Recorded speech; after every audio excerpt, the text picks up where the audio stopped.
Okay, hi, this is Sifu Paul Fernandez, and I'm in my home at the moment where I'm doing finishing off some editing. I was asked by the former 2 times heavyweight champion of the world, Tim Witherspoon, to look at Teofimo Lopez. I think that's how you pronounce his name.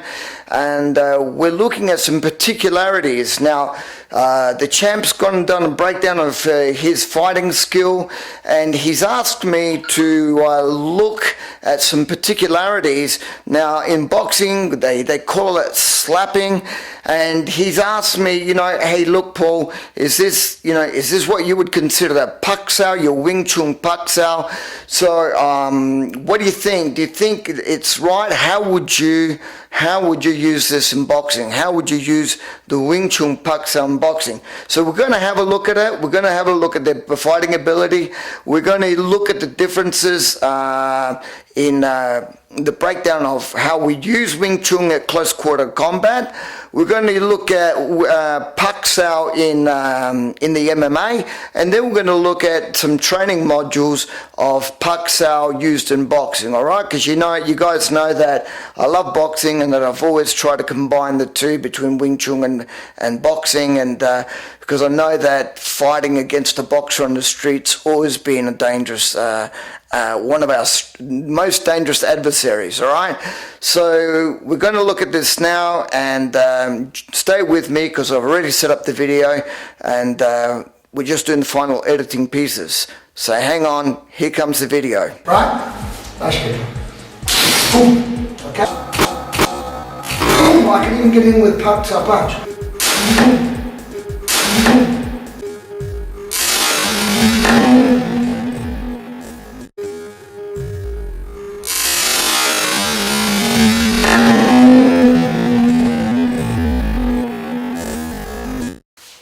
Hey guys, okay, so this is the breakdown of the fight that I'm doing for the champ, Tim Witherspoon. So look, I was asked the perspective of how he used what we call it a Pak Sao, as many Wing Chun people know.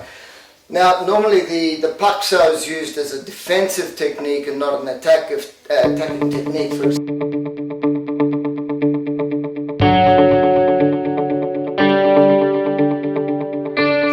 Never be chasing the hand. We would never be doing anything like this, right?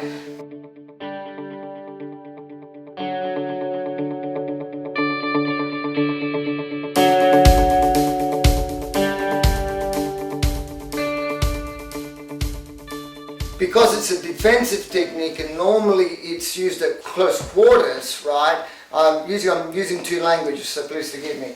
So if he attacks me, I'd be using a Pak Sao and simultaneously doing a counter punch, so I would close the distance really quickly.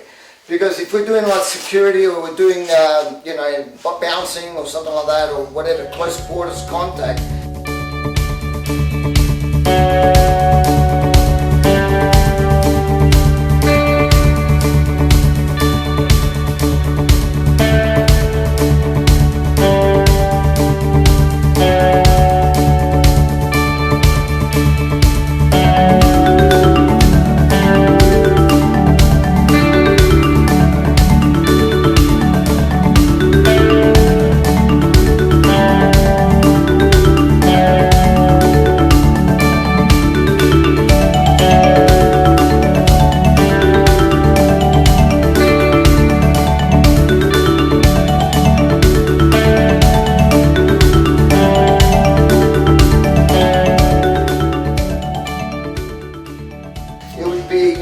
Coming straight away, so it would be a one motion technique. But we would never ever engage in doing a chasing a technique, right?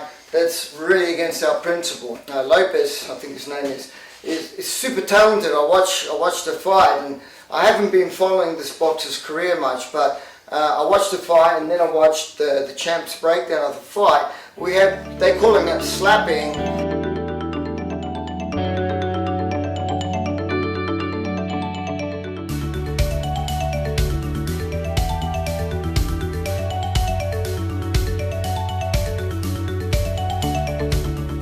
And I mean, maybe it's a strategy that he uses to provoke the fighter And he's so talented that he's got such good speed that I would never have, that, you know, he was doing some really good stuff. Like he was able to do like a puck and then follow through, and then 1, 2, then come through.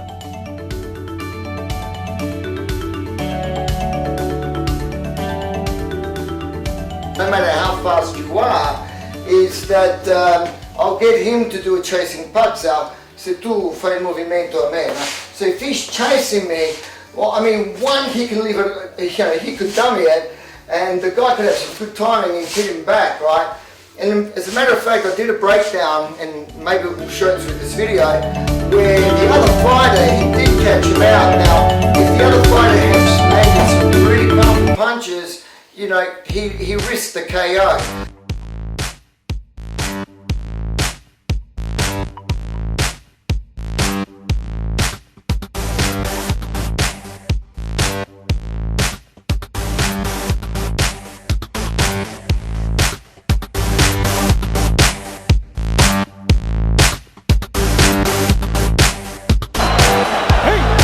There is a cut right on the top of the nose. No! Martin hurt.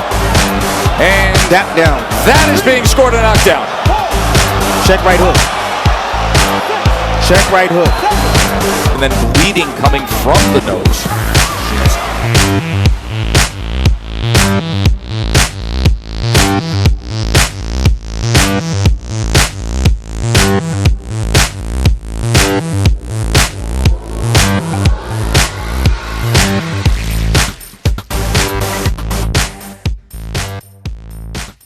So it's only a matter of time that if you keep doing that sort of technique where you're chasing the hands, you know, in Wing Chun we never chase the hand. It's just a big no-no. We also time everything, especially at close quarter combat. At close quarter combat, we're always aiming our techniques into the body. The whole theory is that I'll attack with my arms straight into his body, which means that our hands may collide in the process, right?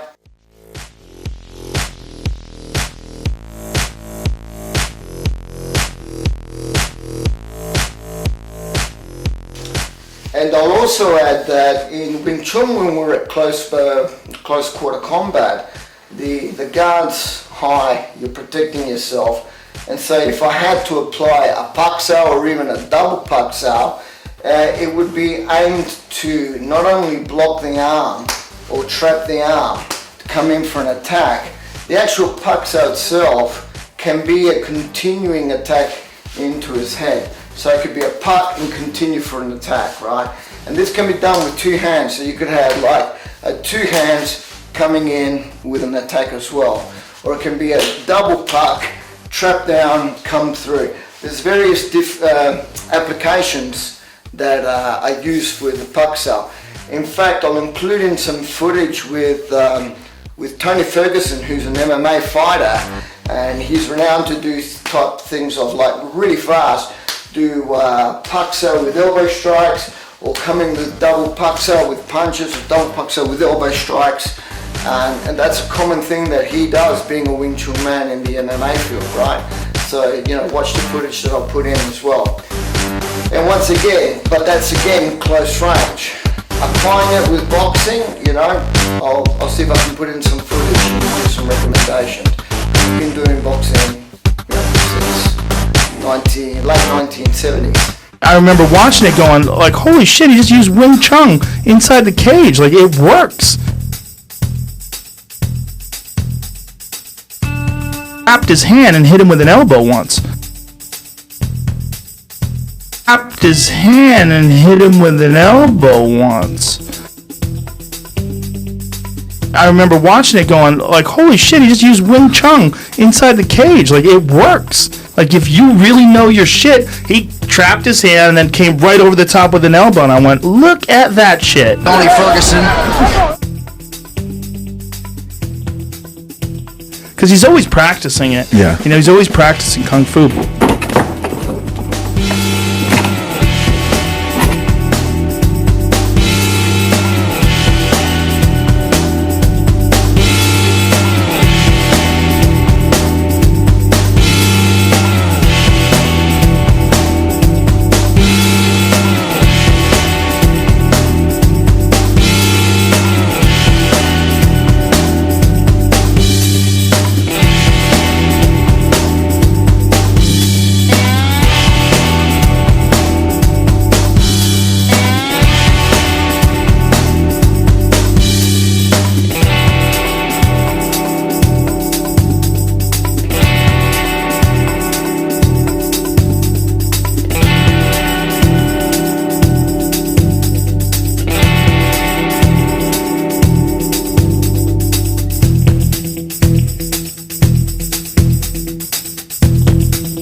arms are meant to do three things: to hit, to grapple, and to divert, shift people, or to divert energy. So it's a bit different the concept of, you know, applying Wing Chun or, you know, this type of system to the ring. Nevertheless, that principle of chasing the hands for me is a big no-no, because you're losing time, you're doing a two-step motion, and I think that's a bit dangerous even for boxing. Okay, so when it comes to actually using Pak Sao in boxing, alright, we actually have the former ex-heavyweight champion of the world, Tim Witherspoon, when he was fighting against Larry Holmes, like when he's using the Philly shell and he's doing this move here, if he's throwing in legs, I'm asking him to do it slowly, when he's throwing in a jab towards my head, he was absorbing with what I would have called a Pak Sao anyway, on this side of the head. So throw the punch, boom, he was absorbing in like this, right? And that's very, very, very, very almost identical to a Pak Sao. And that's what a Pak Sao should be doing.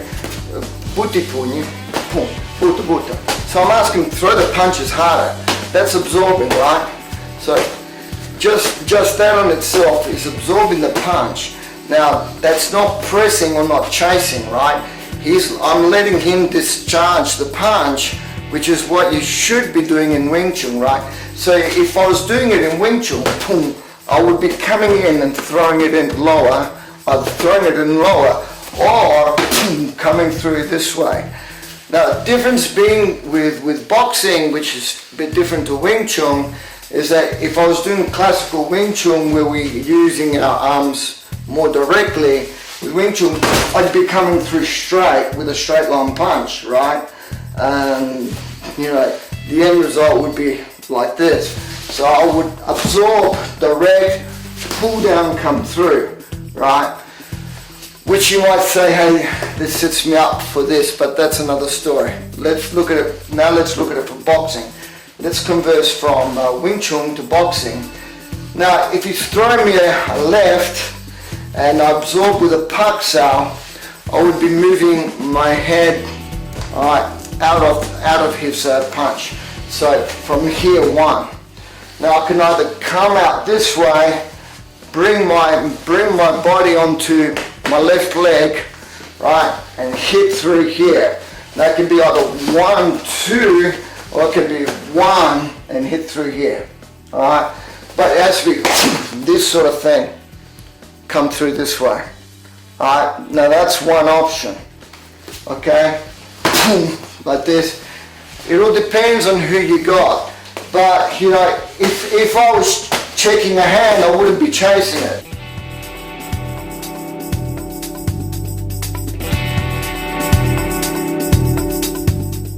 Right? Definitely putting it out in front of me. Alright?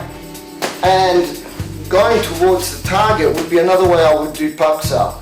Checking the hand but not chasing it, and certainly not doing this. Not doing this motion here.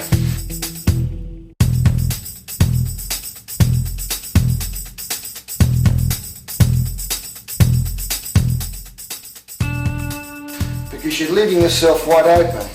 Now like I said, the fighter Teofimo Lopez, maybe he can get away with a lot because he's, you know, incredibly talented, but that still doesn't mean he's not doing a mistake, because he's doing this in a two-timing fashion, right, and not in the one-timing motion. So I mean, I would be aiming to try and do everything, synchronize everything into a one-motion application. Okay. The other thing is that if I do go over, right, I tend to sort of like cover my head. Right, leave my head at least protected by doing this type of attack, bomb. Alright, so if he does come over, you know, it's a bit harder to get to my head. Alright, that's the option. 1, 2, alright. The other chance is that if I've got my guard and he comes in for a right, so you call destro, that's another option. Just boom, hitting it this way, here, from here. So I'm from here and hitting in. So I can either move out this way move out on the other side and throw in and come through this way, right? 1, 2, which is another option. 1, 2, 1, 2, 1, 2, right? So always make it a one movement action, alright? So you've got it from here, first and left, 1, alright, 1 or 2, or 1 this way. Depends on how you're moving. You know, I could be checking, if you're throwing the other one, I have to move out the other way and throw a puck punch as well. So it's like 1, 2, 1, 2, 1, 2, or 1, press down and come over. Press down and come over. Press down and come over.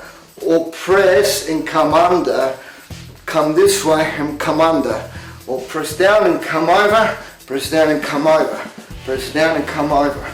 Press down and come over. With my head moving side to side. That would be the way, well, they're the ways I've applied Pak Sao in boxing, you know. Just from here, coming through. Alright? And keeping the pressure on.